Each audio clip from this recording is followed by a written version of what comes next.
दुआ मांगने का तरीका क्या होना चाहिए, ये बड़ा अहम बात है, बहुत अहम मामला है, क्योंकि अद्दुआ मग़ज़ुल इबादात, दुआ इबादतों का मग़ज़ है,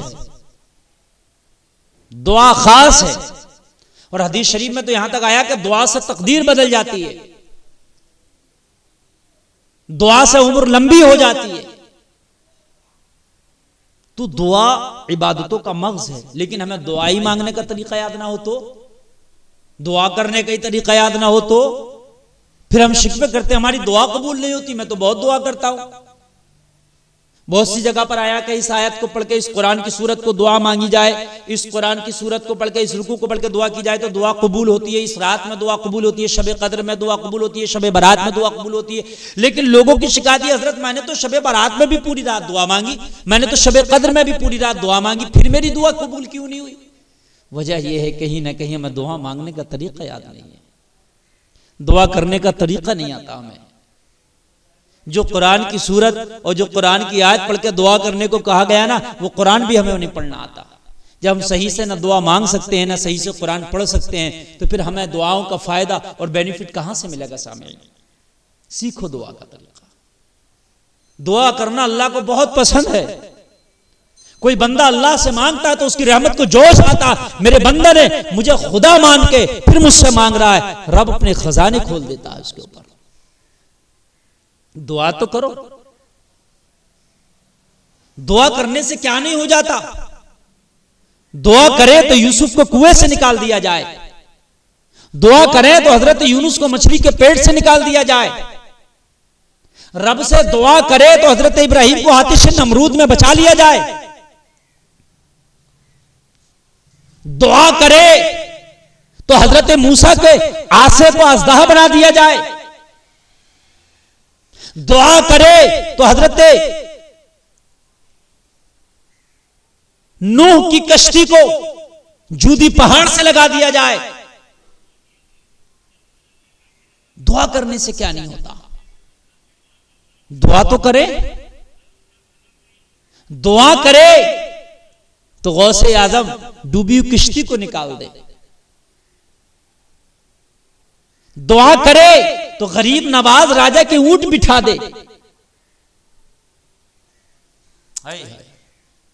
दुआ से क्या नहीं होता? दुआ तो करे, सबसे ताकतवर हथियार है, लेकिन दुआ करने का तरीका तो हो ना हमें। हमने तो तरीका भी याद नहीं दुआ करने का। सामिईन, मैं आज आपको दुआ का तरीका बता रहा हूं, किस तरीके से दुआ करना है। देखिए, सबसे पहले तो दुआ करें तो उससे पहले बावुजू, और दुआ अगर रात को करें तो ज्यादा बेहतर है, जल्दी कबूल होती है। रात में जब लोग सो रहे हैं तहज्जुद पढ़ के दुआ करें। हालांकि दुआ किसी वक्त भी की जा सकती है, लेकिन उदउ रब्बकुम तदर्रुअन व खुफिया, अपने रब को छिपकर अकेले में अगर पुकारो तो उसको ज्यादा पसंद है। रात में जब दुनिया सो रही हो, सन्नाटा छाया हो, तो उसमें रिया का भी शायबा नहीं होता, इसलिए कि वो दुआ फिर किसी को दिखाने के लिए नहीं होगी। अगर दुआ होगी वो रात में तो रब को मनाने के लिए होगी। रात को जब जमाना सो जाए तो उठना, और उठने के बाद में तहज्जुद भी पढ़ लें, और तहज्जुद पढ़ने के बाद फिर क्या करें कि दुआ करें।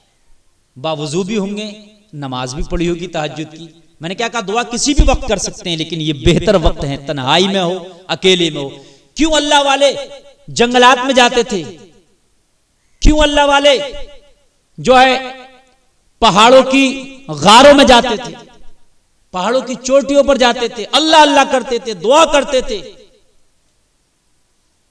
वहां पर अपने रब को मना लेते थे? इसलिए कि दुनिया का ना शोर है, ना शराबा है, ना दुनिया वाले हैं, ना देखने वाला है। बस या तो ये गुनहगार है या वो परवरदिगार है। डायरेक्ट मामला है, कोई डिस्टर्ब करने वाले बीच में नहीं है। तो दुआ करें, अकेले में करें, तन्हाई में करें, ज्यादा बेटर है। बाकी तो जब चाहे कर सकते हैं। बावुजू हो, और बावुजू होने के बाद दो जानू बैठ जाए, जैसे कि अत्तहियात में बैठते हैं, नमाज में कायदे में बैठते हैं ना, अत्तहियात पढ़ते हैं, कायदे में बैठते, इस तरीके से बैठ जाए। इस तरीके से बैठने के बाद फिर अपने हाथ आसमान की तरफ करें। हथेलियों का जो किबला है वो आसमान है। बहुत से लोग ऐसे हाथ कर लेते, बहुत से ऐसे कर लेते हैं, बहुत से यूं कर लेते हैं, जिसकी जैसी मर्जी आती है। बहुत से यूं ऐसे दुआ मांगते हैं, नहीं, बहुत से इस तरीके से दुआ मांगते हैं। ये तरीका, ये नहीं है तरीका। आसमान हथेलियों का किबला है। दुआ में हथेलियां आसमान की जानिब हो, ये निगाह झुकी हो और हाथ आगे हो। ये जो बाजू है ना, ये बगलों से कुशादा जुदा हो और हाथ ऐसे आगे हो, मेरे हाथ देखें, इस तरीके से निगाह झुकी हो। और अगर कभी कैफियत बढ़ जाए ना, तो फिर उसका अगला तरीका यह है कि हथेलियां और ऊपर उठ जाए, ये और ऊपर उठ जाए। ये अगर जब कैफियत बढ़ती है ना, तो ये और ऊपर उठ जाए, इस तरीके से।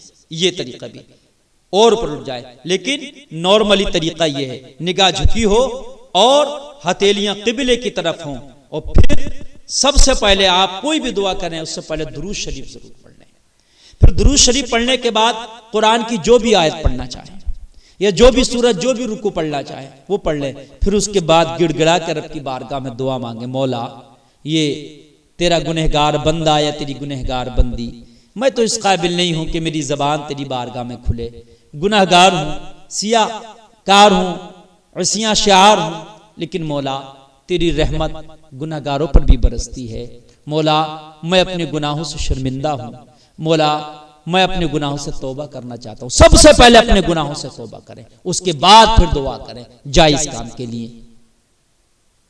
गिड़गिड़ा कर दुआ करें, आंखों में आंसू होना चाहिए। तरीका ये है, रोएं, गिड़गिड़ाएं, आंखों में आंसू भी हो।